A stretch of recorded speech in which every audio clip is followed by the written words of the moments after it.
5. Okay.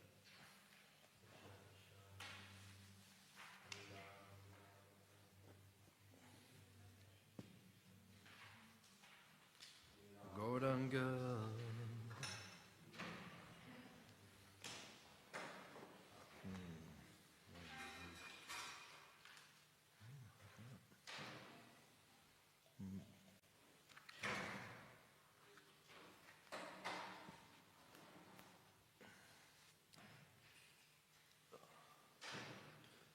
This school today. First day back. Good luck.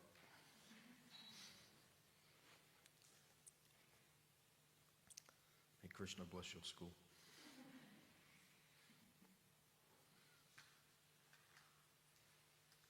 You do Harinam at lunchtime?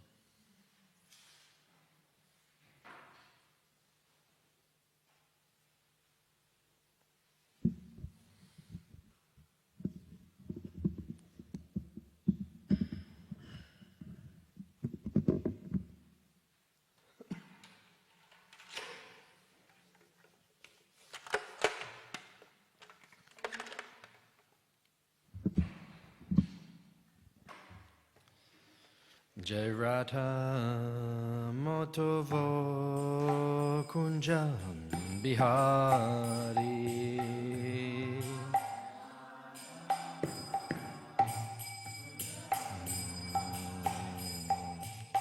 Radha Matava Kunja Bihari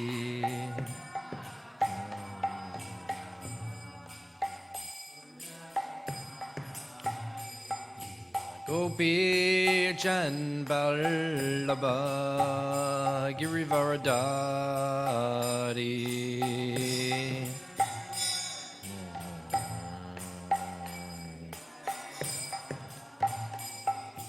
Gopi Jan Vallabha Girivaradari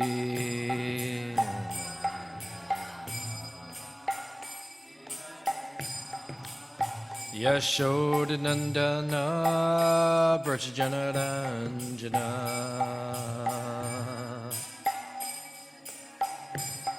Yashodanandana Brajajanaranjana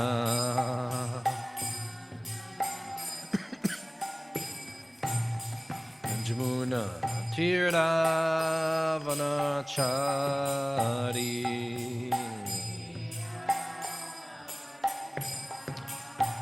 Jamuna Tira Vanochari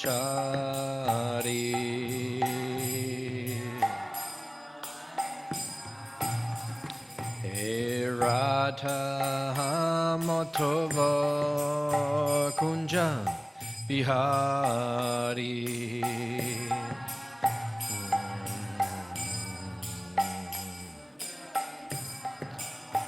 Jayo Radha Motova Kunjam Bihari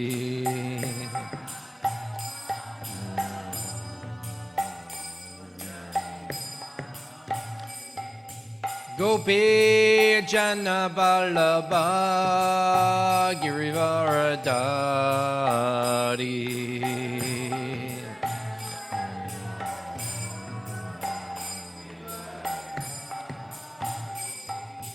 Gopi Jana Vallabha Girivaradari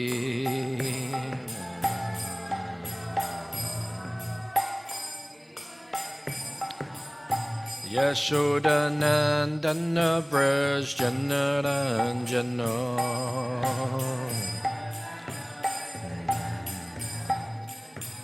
Yashodanandana Brajajanaranjana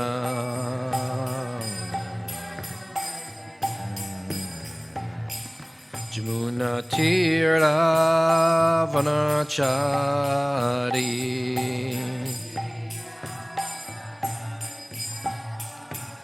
Jamuna Tira Vanachari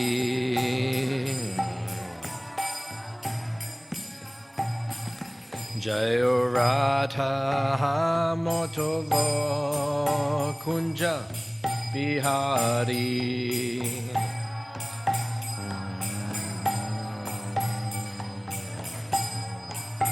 Hey Radha Motovo Kunja Bihari.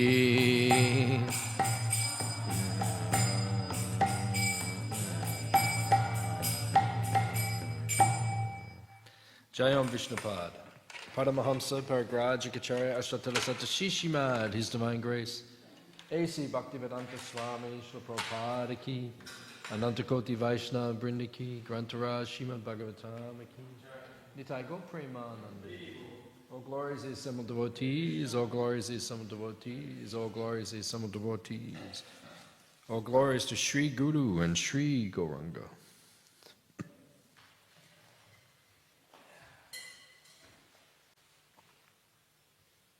Narayanam namaskritya naram cheva narottamam devim saraswatim vyasam tato jayam udirayet.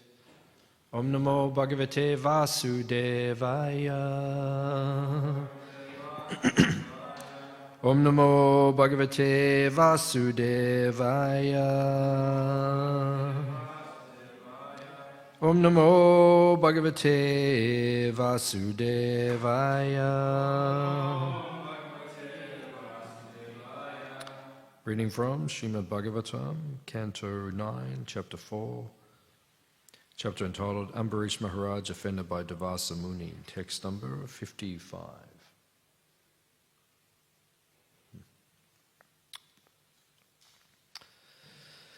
Pratyakyata virinchena Vishnu chakro patapita Devasa sharanam yata Sharvam kailasha vasinam Pratyakyato virinchena Vishnu chakro patapita Devasa sharanam yata Sharvam kailasha vasinam Pratyakyato virinchena Vishnu chakro patapita Devasa sharanam yata Sharvam kailasha vasinam.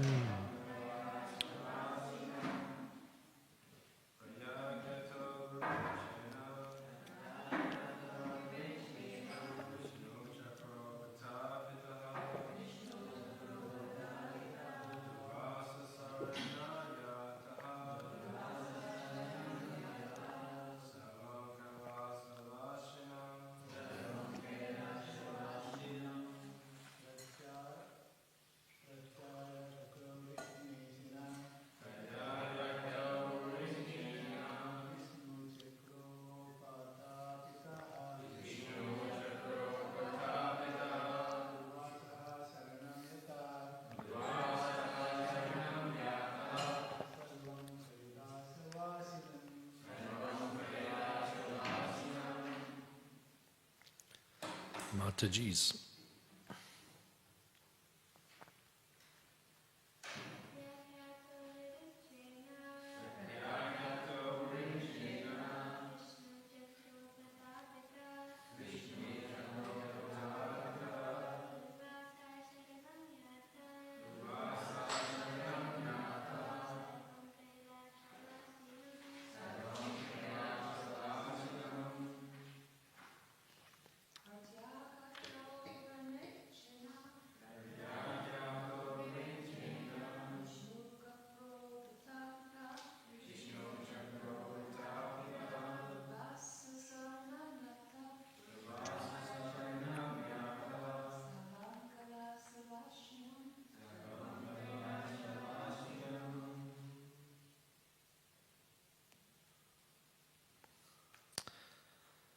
Pratyakyata,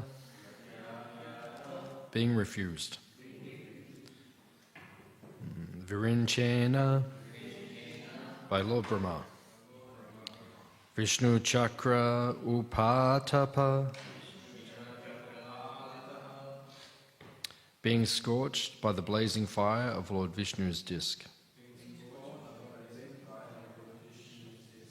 Durvasa, the great mystic named Durvasa. Sharanam, for shelter.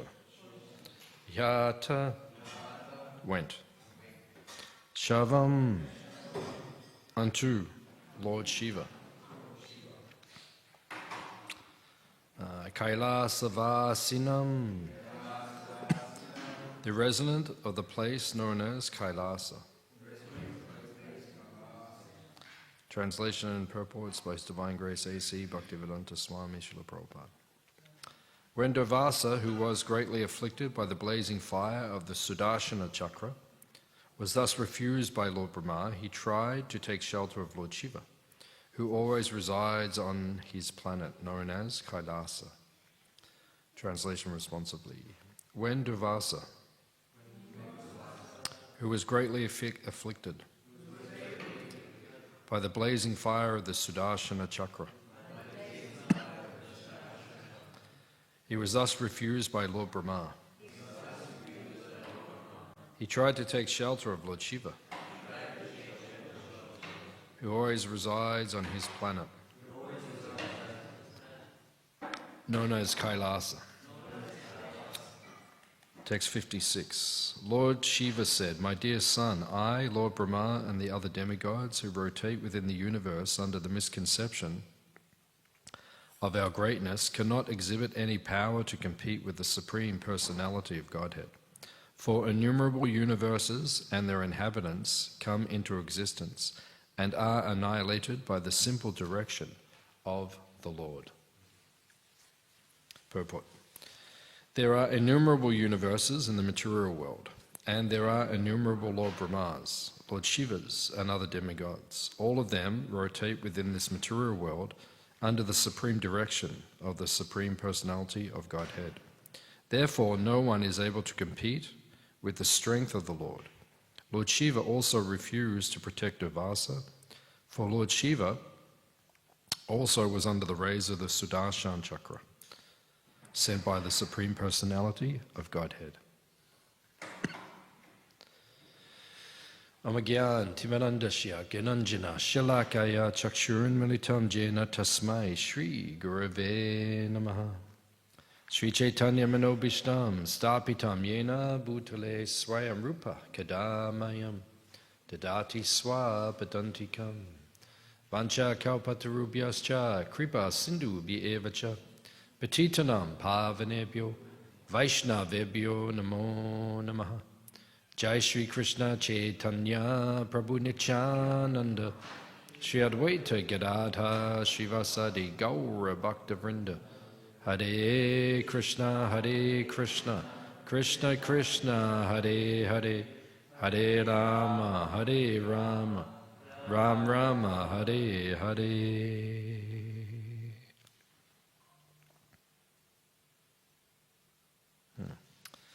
So we're in Canto 9, and Bhagavatam should be studied systematically or categorically. Prabhupada mentions this in the introduction of the Srimad Bhagavatam.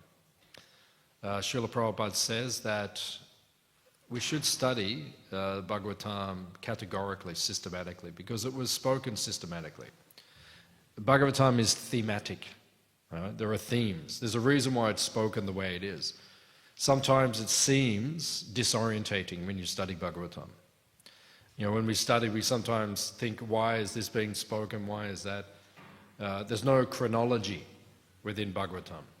You know, sometimes you're speaking about the beginning of the universe in second canto, the creation, third canto, the creation, then suddenly it disappears into another part of the universe, another time. So the time frames are not chronological. Right? There's movement throughout the Bhagavatam. It goes back and forth This story, that story goes, it moves around. Different yugas are there. And even though that may feel disorientating sometimes, it's actually systematic. Right? There's a reason why everything is spoken categorically, one after another, and after another. So Bhagavatam is thematic. It was not spoken randomly or spontaneously, but it was spoken systematically. When Shukadev Goswami spoke it to Maharaj Parikshit, it was just manifesting again. Bhagavatam always exists. Just like Bhagavad Gita always exists. Sometimes it's mentioned, in the Gita itself it mentions, the message was lost. And because it's lost, then Krishna has to speak it again. But it's always existing. Bhagavatam is always there. Bhagavad Gita is always there. Vrindavan Dham is always there. Mayapur Dham is always there. Sometimes they're manifest or unmanifest. Prakat, aprakat. But always these things exist. So, it is thematic, and sometimes within the Bhagavatam we hear similar kind of lessons or pastimes being repeated. Because now we're at the 9th canto and we've studied it systematically. And Prabhupada says in the introduction, you should be a God-realized soul after studying the first 9 cantos, so that when you get to the 10th canto, you will understand Krishna as he is. Right? So if you study it properly, the Bhagavatam, when you get to canto 10, you should understand Krishna correctly. And Prabhupada said you should be a God-realized soul by studying the first 9 cantos systematically. So we're just about to go into the 10th canto. It'll just be a few months away. We'll enter into the 10th canto. And all of us should be God-realized souls. So hands up if you're a God-realized soul. Okay, so what do we do? Do we go back and start Canto 1 again? No? At least in our personal study we should do that. We should go back and study it again. Prabhupada actually says you should not go past Canto 1 and 2 if you're attached to illicit sex. Right? If you haven't given up material sex desire, you should not progress past Canto 1 and 2. We should just stay there and study again and again and again until our hearts become cleansed. Then we move on, and then we get to Canto 9. So now we're in Canto 9, and we're about to go into Canto 10, but we have to understand Krishna properly, right? Even when Sutta Goswami spoke Bhagavatam to the sages of Naimisharanya, not all of them were actually realized completely, because it mentions in the commentaries of the Acharyas in Canto 10, when they got to the Rasa Panchajaya, Krishna's pastimes with the gopis, in Canto 10, Sutta Goswami noticed that some of the sages were smirking when they were hearing Krishna's pastimes with the gopis beginning to be described.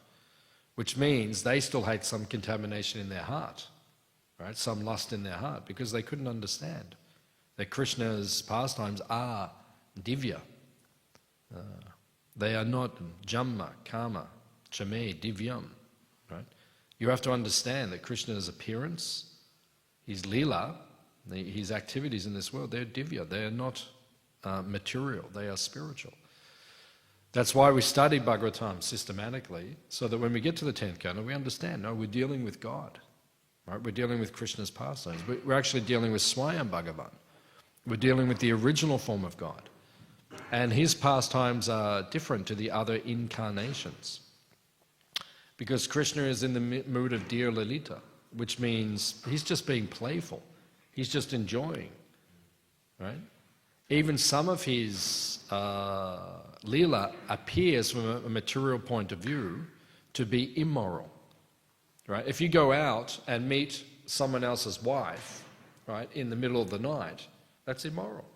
Right? If we hear one of the devotees in our community is having an affair with someone else's wife, right, they'll be chastised. Right? Because it's inappropriate, immoral behavior. Yet Krishna does, he goes out with multiple peoples, apparently, they are married to someone else, He goes and meets them in the forest. So he appears to be immoral, and he gets criticized for that by mundane moralists. They say, oh, Krishna is enjoying with the wives of others. But if you read in the Krishna book, Prabhupada nicely explains there's nothing immoral about Krishna, because we all belong to Krishna. We're all married to Krishna, actually, right? Because he is Purush, we are Prakriti, we're meant to be enjoyed by him. There is nothing immoral about what Krishna did, right? From an external point of view or a material point of view, you may say, okay, Krishna looks immoral, but no, he is not. So that's why we have to study these first 9 cantos properly, so we understand properly when we get to Canto 10 who Krishna is. Because the Bhagavatam, right, the Paribhasa Sutra, the governing verse of Bhagavatam says, Ete chamsa kala pumsa, Krishnas tu Bhagavan swayam. So what is the, who and what is the subject matter of Srimad Bhagavatam? It is Swayam Bhagavan. It is Krishna, right? There are other incarnations, and when you read Bhagavatam, every pastime in every canto is just supporting that one premise that Krishna is the Supreme Personality of Godhead. Why in Canto 7 is there an elaborate description of Lord Nrsingadev? Why in Canto 8 do we hear about Mohini Murti? Why in Canto 9 do we hear about Lord Ramachandra? Because it's all supporting that Krishna is the source of all of these other incarnations. That's how we understand it. Right? So everything in the Bhagavatam is supporting that, so that we can understand Krishna's position properly. So the Bhagavatam is thematic and has different themes. Now, one of the themes is coming up in this pastime, which is coming up again, is the pastime of Devasa and Ambarish. What has Devasa done in this pastime? What did he do? What's that? To a devotee, yeah. And what do we call that? Vaishnava Parad, or Sadhu Ninda. You have offended a devotee. This is one of the themes of the Bhagavatam. It comes up again and again and again in different cantos. Right? You go back to Canto 4. Who offended who? Daksha Jagya. And who did Daksha offend? Lord Shiva. And what happened? Yeah, lost his head. Hands up if you'd like to lose your head. It's not a very pleasant experience, right? Gone, right? Yeah. Daksha. Lord Shiva was angry. So this means be careful. Rupa Goswami says this in the Mathura Dham Mahatmya. A very nice pastime is there, where it describes that Rupa Goswami, and you know, Rupa Goswami, we're Rupa Nuga Vaishnavas, right? Rupa Goswami is like the head of our sampradaya practically, you know, besides Chaitanya Mahaprabhu himself. We're said to be followers of Sri Rupa Goswami, right? Every chapter of Chaitanya Charitamrita says Rupa Raghunatha Pade, right? I'm falling at the lotus feet of Rupa and Raghunath Das Goswami. So even Rupa Goswami, who's the most elevated Vaishnava, pure devotee, you know, he was meditating, chanting his japa. You know, you've heard the pastime, and then one devotee came and offered obeisances, and Rupa Goswami was smiling, and he laughed a little bit, because in his meditation he's observing Krishna's pastimes, and there was something humorous in the pastime with Radha and Krishna, and he was smiling. And the devotee offered obeisances, and he thought, oh, Rupa Goswami is laughing at me. So he felt a little bit offended. So then he got up, he went away. Rupa Goswami, then his meditation broke. And then he opened his eyes, he thought, how come I can't meditate on Krishna? And he tried to go back into and he couldn't get back into the pastime. So he went to Sanatana Goswami, and he said, I was chanting, but then my meditation is broke, and I can't get back in. I don't know what's taking place. And then Sanatana Goswami said, maybe you offended a devotee. Someone's taken offense. So Rupa Goswami went to every devotee. I believe it was around Radhakund, around that area. There were many devotees living around that area. So then Rupa Goswami went to every devotee and offered he said, Prabhuji, if I've committed an offense to you, please forgive me. Everyone said, no, there's no offense. Nothing has happened. And he got to one devotee who had a little bit of a deformity or some sort of a physical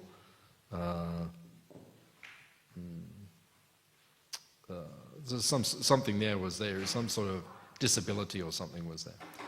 So then Rupa Goswami came to him and he said, oh Prabhu, have I committed some offense? And he said, well, I came to you the other day and I went to offer obeisances to you and you laughed at me. And Rupa Goswami said, oh no, I wasn't laughing at you, I'm sorry. He said, please forgive me. He bowed down, he offered obeisances and the devotee forgave him. Right? So then he could go back into the pastimes of Radha and Krishna. He could meditate once again. So then he went back to Sanatana Goswami and he said, I found out what took place. I went there, I found the devotee as you instructed, and I've begged forgiveness, he's forgiven me, and now my spiritual life is back on track. And then it's mentioned about that pastime, and it says, be very careful about causing ill feelings in the hearts of any devotees. Right? This is the instruction. That's what's being spoken. That's why Vaishnava Aparad is brought up again and again and again throughout Bhagavatam. Because it is something that we do. We commit offenses to devotees. Sometimes we do it. Intentionally or unintentionally, but sometimes we do it. You know, I know myself in my life, I'm a jester. You know, I joke a lot, right? You know, I always make jokes and, you know, devotees like. Sometimes it doesn't work. Sometimes it backfires. I say something, you know, and I go over the line. You know, I don't mean to, but I go over the line.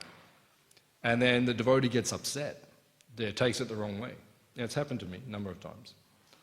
And then I have to go to the devotee and say, you know, Prabhu, I'm sorry. You know, I didn't mean it. You know, I didn't mean, you know, I meant the joke, but not like not in a harmful or spiteful way. You know, I wasn't trying to offend you. And, you know, sometimes you have to offer obeisances. You have to bow down to the devotee, or at least you have to say, please forgive me, I'm sorry, I didn't mean it. You know, and the devotee might say, you know, don't do it again, or, you know, you always go too far, or something, you know, whatever it is. But you have to, beg forgiveness.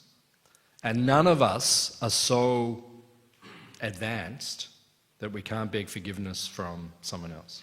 Even sometimes you might offend a junior devotee, someone who's less advanced than you, who's less senior than you. But if they're upset, you have to go and beg forgiveness. You have to eat humble pie, and you have to go to them and you say, you know, Prabhuji, please, you know, forgive me. Mataji, please forgive me. You know, sometimes we commit offense, aparad. So that's why it is mentioned here within Bhagavatam, again and again and again, canto after canto. It's preparing us for canto 10, because we're very close to canto 10, right? And you cannot enter into Krishna's pastimes properly if you're committing offenses to devotees. Right? You have to be very careful. That's why this subject matter is brought up again and again and again. Be careful of Vaishnava Aparad. And when you study Chaitanya Charitamrita is actually it's like a commentary on Bhagavatam, actually. Right? It's all the philosophy of Bhagavatam. Like, if you take Bhagavad Gita, right? Bhagavatam is an explanation of Bhagavad Gita. You know, where does Krishna finish Bhagavad Gita? Savadaman, Parijajam, Mamekam Sharanam Braja. All right? Reject all these other things and just surrender unto me. And where does Bhagavatam begin? Right? It says, give up Kaitava Dharma. Right? Reject these cheating paths and just focus on service to Krishna. And then there are so many explanations of how to serve Krishna within Bhagavatam. And then Chaitanya Charitamrita, everything which is in Bhagavatam, particularly 10th canto, that is brought out and elaborated upon, those sentiments within the Chaitanya Charitamrita. And in Chaitanya Charitamrita, it is specifically mentioned, you have to be careful of committing which offense of all the offenses? It is called Hati Mata. Hati Mata means mad elephant, right? Right? Have you been close to an elephant? You know, Mayapur, we used to pat the elephant, but I think they've taken them away now. You know, we used to pat the elephants, right? But you get next to them, they're big. They're big. So imagine a big one. I've never been next to a big one, but you know, some of them are big, you know, they're right up. You get next to a big one, right? It's scary. And then imagine he goes mad and you're close by. Like, it's very scary. So Lord Chaitanya likens offending devotees to Hati Mata offense. It's dangerous. If you want to derail your spiritual life, offend the devotees. If you don't want to go back to Godhead, offend the devotees. Right? If you don't want to enter into the depths of the 10th canto and understand Krishna's pastimes, offend the devotees. That's why the Bhagavatam keeps saying, be very careful about offending the devotees all the way through. So we have to be careful of aparad. There are different types of aparads we're taught about. What are the different types of aparads we have to be careful of? The different categories. Nam aparad. Right? How many nam aparads are there? 10. Yeah. And we say it's also an offense to be inattentive, because in one list, inattention is in there. Right? In Harinam Chintamani, it's actually included in the 10. But then in Nectar of Devotion, it's not included, so then we say also to be inattentive. Actually, Bhaktivinoda Thakur mentions that inattention while chanting is the cause of the other 10 offenses. Right? That's how important it is. If you're not chanting attentively, you will, or you could, offend devotees, disobey the order of the spiritual master, think the glories of the holy name to be imagination. You could commit all those offenses if you don't chant attentively. That's why attentive chanting is the most important thing that we have to focus on while chanting the holy name of Krishna. So we have nam aparad. What other types of aparad do we have? Seva aparad. Yeah, seva aparad. Rupa Goswami gives, chapter 8, Nectar of Devotion, 64 seva aparads. What are some of the seva aparads? What's mentioned in chapter 8? What are some of them? Right? Bowing down on one hand. Seva aparad. No, you bow down on two hands. Not one hand. Yeah, devotees do it all the time. You've got your japa beads and you do this. You know, that's not proper. Right? There's many things are mentioned. These are seva aparads. So you have to be careful of them. So we have nam aparad. We have seva aparad. Someone said dham aparad. That's true. Yeah. When we take devotees to the holy dham, we read there are 10 offenses to the holy dham. So you have to be aware of those offenses. Otherwise, you will commit offenses. Then there's Vaishnava aparad, which is being spoken of here. Vaishnava. And then there's Jana aparad, or Jiva aparad, which means just to offend living entities. Just to offend the living entities. Even if someone's not a devotee, sometimes you might offend a non-devotee. Right? Or you might offend a cow. Or you might offend a peacock. Or you might offend an ant. Or you might offend a mosquito. You know, one time one devotee, it might have even been Tamal Krishna Maharaj, I think, he went into like a kitchen, I think he was going to cook for Prabhupada, and there's lots of mosquitoes. They start killing all the mosquitoes. Prabhupada said, no, do not kill. He said, only if they attack you, then you can kill. But if they're just, you should not kill. So we do commit offenses to plants. Sometimes you just pull out a plant or something like that, right? Kill. It means if they're weeds and you're trying to grow something in the garden and you pull out the weed, it's not an offense because we have to be practical as well.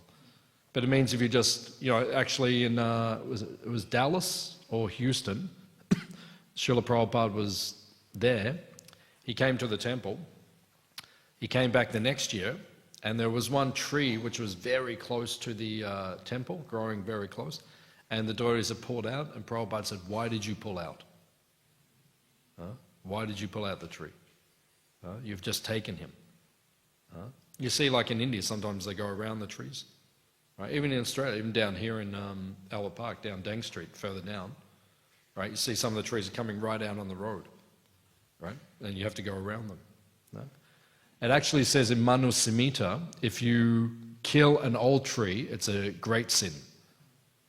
You know, the younger tree is not as much of a sin, but if something's very old and established, right, and you haven't got good reason, you just come and knock it down, then it's actually a sin. No, it's pap, it's an offense, jana aparad. So these are all the different types of offenses. We have to be very careful. So that's why this pastime is being spoken. We have to be careful of committing offenses. Right? Now there are 6 offenses actually, 6 types of Vaishnava aparads, which are there. Would you like me to read them? Would you like me to read? No? Okay, one person wants to hear, so I will read for this one person. And the rest of you can listen also. Okay, so 6 types of aparads, Vaishnava aparads. This is mentioned in the Puranas. We'll go from less serious to more serious. Right? So it says, not being happy upon seeing a devotee. That's an offense. You see a devotee, and they come, and you look down like, you know, have you done that before, or someone's done it to you? It's not very pleasant, but we do it to each other. You know, sometimes you see a devotee, and you're just like, oh, we all know you. So you're walking across the courtyard, and there's only one devotee coming, and you're like, you know, like it's kind of obvious what's taking place, and that devotee might feel a little bit of pain. You know, I've had it happen to me, and I've done it to others as well. It's not good. It's not good. You know, it doesn't make me feel very good when someone does it to me. You know, you see someone, you haven't seen them for a long time, you're walking up to them, and they're like, you know, like, you know, and then it becomes uncomfortable, and then, you know, so it's an offense. So be careful. Try not to do that. We're a personalistic movement. Lord Chaitanya says, Trinada pi sunichena tarura pi sahishnuna amanina manadena kirtanya sadahari. There are 4 elements to that verse. Be tolerant like a tree. Right? It actually says be more tolerant than a tree. Why more tolerant than a tree? Because a tree cannot object. Right? When you do something to a tree, it can't do anything. But when you do something to a devotee, it can, or when someone does something to us, we can object, but we should be more tolerant than the tree. Right? So that's one of the elements. Second one is more humble than a blade of grass. A grass is stepped on, and he just gets back up. Right? We have to be more tolerant. Right? If someone steps on us, which happens, sometimes, you know, devotees, they step on us. So when they do, you know, you have to be more humble than grass. You can protest, but you don't. You just stay very low and humble. And it's not easy to do. It's very easy to speak all of these things, but it's not easy to actually put it into practice. Right? But Lord Chaitanya says you have to be that humble. You have to be that tolerant. Offer respect to others, and don't expect respect for yourself. It almost seems like that's impossible to actually imbibe that consciousness.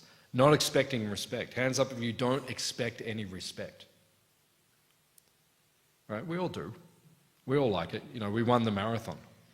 You know, we kind of enjoy like when everyone goes Jai and, you know, the mridangas, we kind of like it. We do enjoy it. Right? So don't expect respect. Okay, if you get it, you know, be humble. Right? But if you don't get it, that's okay as well. But most of us are not like that. And always offer respect to others. Right? We're not very good at this sometimes. I know I'm not very good at it sometimes. Right? You should offer respect to another. Right? Even when you're not getting anything in return, but you still be respectful. Right? It's actually a very advanced state of consciousness. Right? It's something I'm still trying to work on. You know, just be respectful to others, even if you don't get anything back. right? Even if they're not recognizing you or glorifying you, but you still be respectful. We're very much, our consciousness is very much vanik. Vanik means merchant. I'll give something to you if you give something to me. I'll scratch your back if you scratch mine. We're very much like that in life, in our relationships, and with devotees as well. I'll be nice to you and I'll glorify you, but it's only when you're doing it to me. Right? When you're not doing it to me, I cool off. Right? I'm not so interested anymore. Right? So Lord Chaitanya says we have to imbibe those 4 elements of humility. If you do that, you won't commit aparad. Right? That's why it is said, Krishna's Kaviraj Goswami says, we should wear that verse around our neck like the Kantimala. Right? Trinadapi, we should be in that consciousness all the time. Bhaktisiddhanta Saraswati Thakur, Prabhupada's Guru Maharaj, says that verse is the Siddha Pranali verse for the Gaudiya Vaishnavas. You will become fully Krishna conscious if you perfect the consciousness of that verse. It's such an important verse. It's one of the most important verses in our lineage. Trinadapi Sunichena. So of the 4, in the commentary Bhaktivinoda Thakur describes on Shikshastika, of the 4 elements of that verse, which element is the most important? Which is the most important? More tolerance, humility, offering respect, not expecting for oneself. Which is the most important?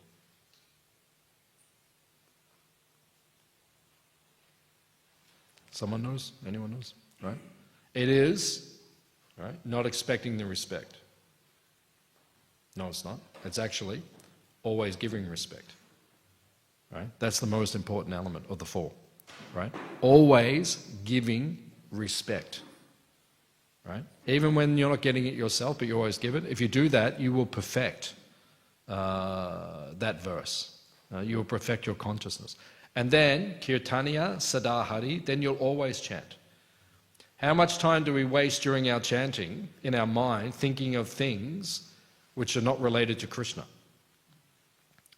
A lot of our chanting is just taken up with, oh, that devotee said this to me yesterday.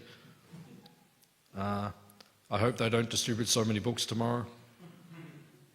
We think all sorts of things in our mind. Our mind gets caught up in all that. Why? Because we don't follow what's in that verse. Because if you're following what's in that verse, you will chant all the time. Your mind will stay fixed on Krishna. Your false ego will dissolve. But if you don't, then... So then, if you're not happy when you see a devotee, that's an aparad. Second is, you become angry with devotees.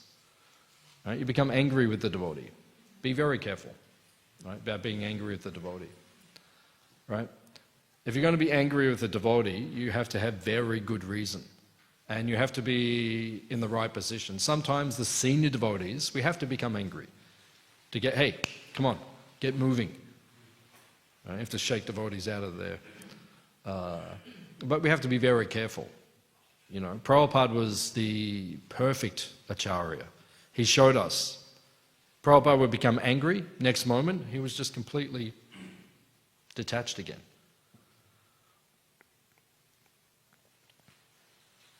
So if you're going to use anger in Krishna service, you actually have to be elevated.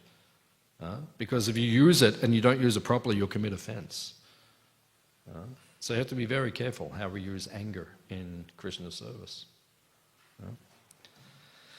The next level is not glorifying the devotee.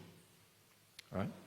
When the devotee has done something glorious, right, something which clearly deserves glorification, and you don't say anything because you're envious, right, and you can't handle putting someone in a superior position, that's an aparad. Right? A devotee did something very good, and you don't say it. We should be glorifying the devotees constantly. Oh, Prabhu, well done.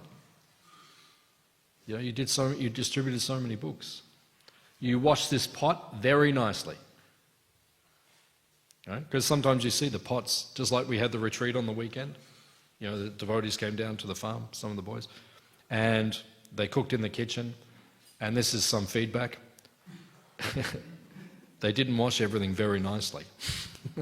And now because I've got a cooking retreat this weekend, and we've got non-devotees coming, and they're going to be in our kitchen all weekend, and now we have to rewash a lot of things because they're greasy or not done properly. That's some feedback, and some of you are watching on television right now. Please wash the pots properly. So, we should be glorifying all the devotees all the time, right? But if they don't do the service properly, say, Prabhu, please do the service properly. Right? This is Krishna's service. You're doing this for Krishna. Everything we do should be done to the highest level. Right? Should be done to a good level, because we're doing it for Krishna ultimately. So if you don't wash the pot properly, it means, do you care about Krishna's pots? Do you care about Krishna's kitchen?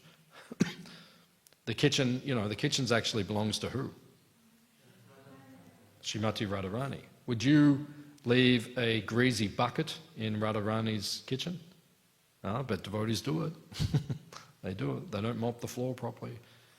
I'll send a list to what was not done. But things were not done properly, right? But we should glorify the devotees. That's the point. But I'm pointing out things. Sometimes, senior devotees, sometimes we have to say things. Otherwise, devotees don't improve. But generally, we should. If things are done well, then we say, yeah, very nice. Do it. Next is being envious or hating the devotee. Right? How does envy come out? In the mind, in the words, right, and in the actions. We become envious of the other devotees. And then in the mind, because in the mind it's there, and then in our words we say things to bring the devotees down. We should be lifting the devotees up. Right? Even if we chastise the devotee, it's only to bring him up, that's all. It's done with good intent. Right?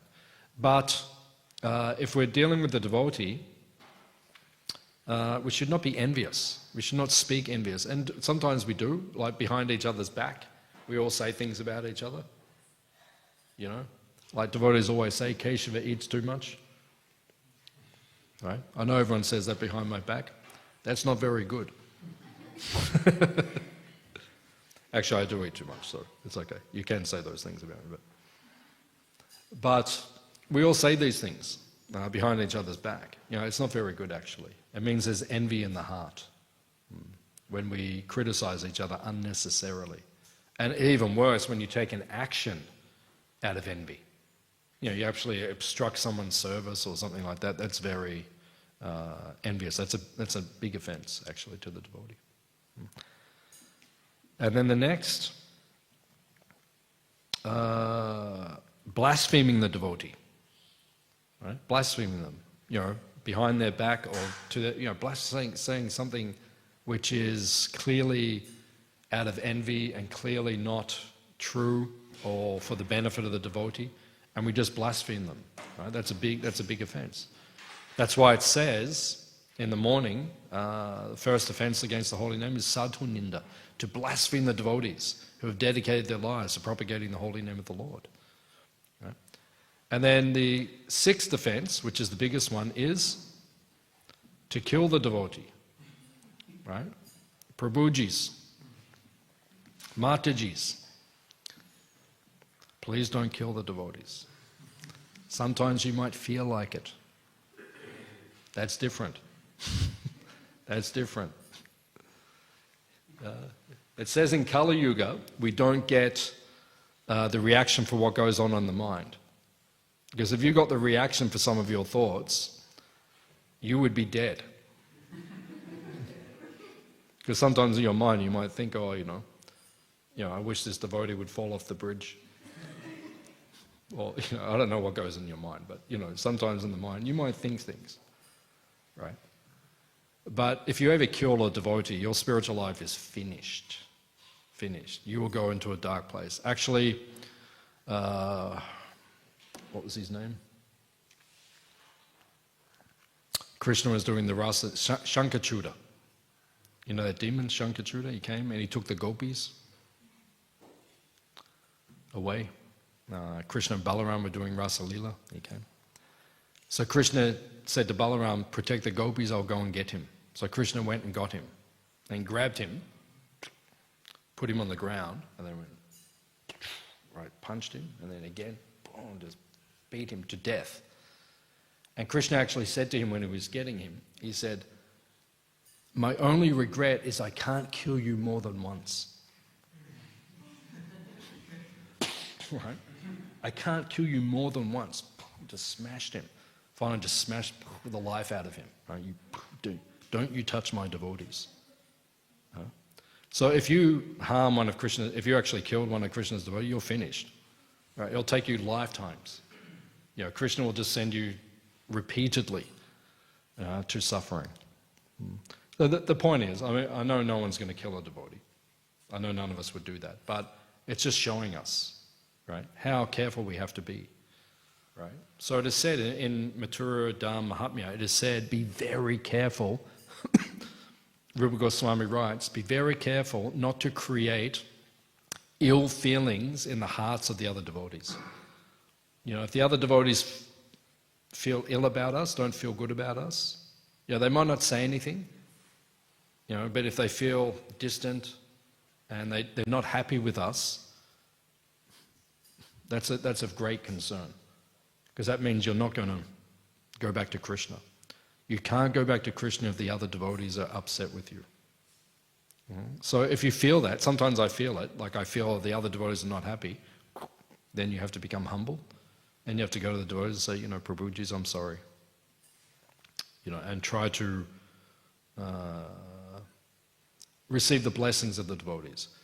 The more blessings we have from more devotees, particularly advanced devotees, the more we'll advance in spiritual life. Right? That's the way it works. Because when Krishna sees, because Krishna knows the heart of every living entity, when Krishna sees the devotees are happy with you, then Krishna will bless you. Even though Krishna can see all your faults, but he says, everyone likes this devotee, everyone is happy with this devotee's service, Krishna will bring you. That's why, if we get the blessings of the devotees, that's the easiest way to advance in spiritual life, in Krishna consciousness. So we have to act in a way that we always get the blessings of the devotees, as much as we can. Which means, what's the best way to get the blessings of the devotees? To serve the devotees. And what's the best way to serve the devotees? Help them become Krishna conscious. Right? Help them in their Krishna consciousness. Just like a few years back, Burrajan Prabhu was staying at the farm. He had a retreat and then everyone left and he stayed there. And I went to see him. I was coming to Melbourne to teach. So I went to say goodbye. I said, Prabhu. And it was my birthday on that day. And I said, I'm going to Melbourne to teach. It's my birthday. And Burrajan Prabhu said, very good. He said, on your birthday, you should serve the other devotees. And the best service is to give them Bhagavatam. So that is the best service. When we help other devotees become Krishna conscious, then we get the blessings of the other devotees. Yeah? And if you can't give Bhagavatam class, like if it's not your nature, not everyone has the nature to speak on Bhagavatam and do all these services, then you do humble menial services to the devotees. Bring them a glass of water, right? Do some seva for the devotees. Always be looking. Bhakti Siddhanta Saraswati Thakur, Prabhupada's Guru Maharaj, said every day we should do 5 menial services to the devotees. When I was living in the Brahmachari ashram, just down here many years ago, when I was happy, that was to see if my wife is watching. Many years ago, when I was happy and I was living in the every morning between 4:30 and 8:30 in the morning, I used to try to do 5 menial services to the devotees. Bring the mat for the devotee to sit on, serve the charanamrita, take the ghee lamp around, bring a mat for the, whatever it is. I can't remember how I did it, but I used to do 5, menial services in the morning. If everyone gets into that competitive spirit, right, the temple flourishes. Everyone's competing to serve each other. Right? That's why Prabhupada says, that's why we call each other Prabhu. Right? Because we see each other as the master. Right? If we're all in the mood that I'm the Prabhu, right? The temple, and some temples, they may become like that. When everyone thinks they're their Prabhu, it becomes problematic. Right? But when everyone thinks, right, you're the Prabhu, then the mood in the temple, in the community becomes very sweet. And actually Melbourne has a very sweet community because devotees are in that mood of serving. So I'll stop here and I'll see if there's any questions or comments, what we discussed today.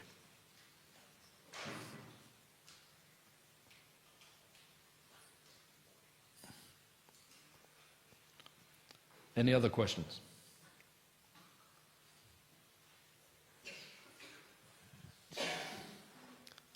Is the mic working?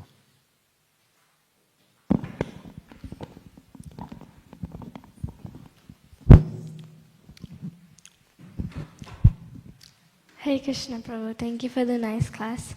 Prabhu, you mentioned about the different types of aparadha, like the Jana aparadha, Vaishnava aparadha. So I'd like to ask, it's easy to follow outside, like to be nice with the living entities, serve the devotees, and try not to commit any offenses to the devotees. But at home with siblings, we fight all day long, say ill words to each other, and that just is like a natural thing that we do. And when we try to apply these things at home, it becomes really fanatic and artificial. So do we get these offenses for doing, like saying ill words to each other, fighting with each other? With family members. Yeah. With the siblings, brothers and sisters, husband and wife. That's the best one. Husband and wife, like the things we say to each other and even do to each other, like it's like, it's special. It's its own tattva. It's its own category, like that.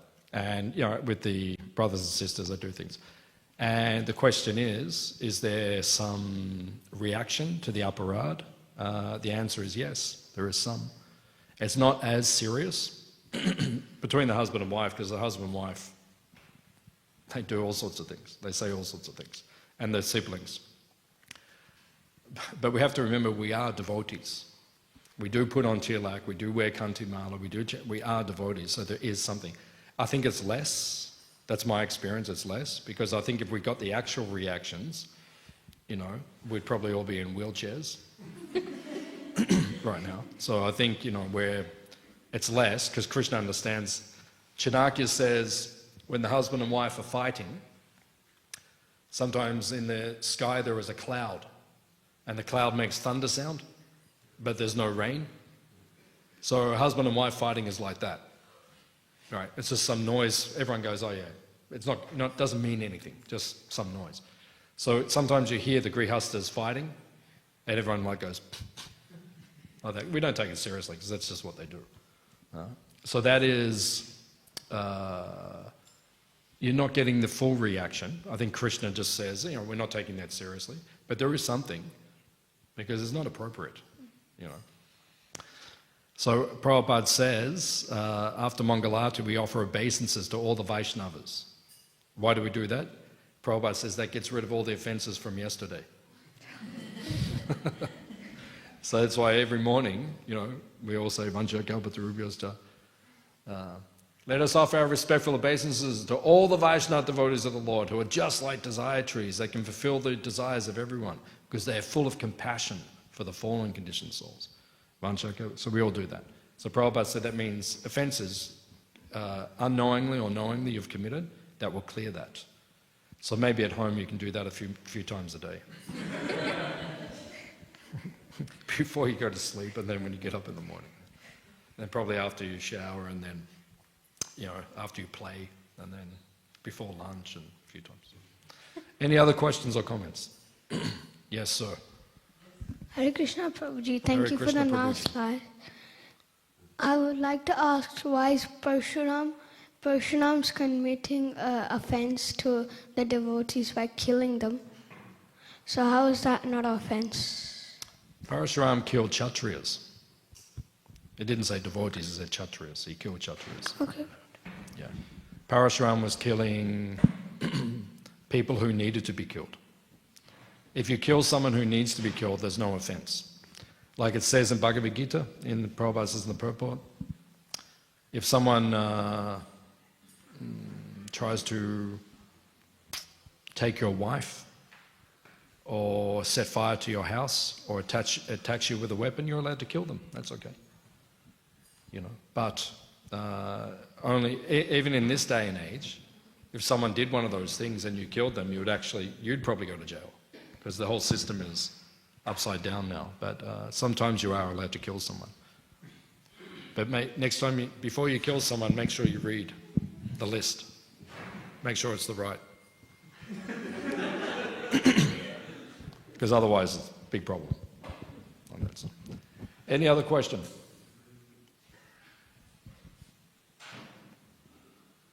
Okay. Srila Prabhupada ki?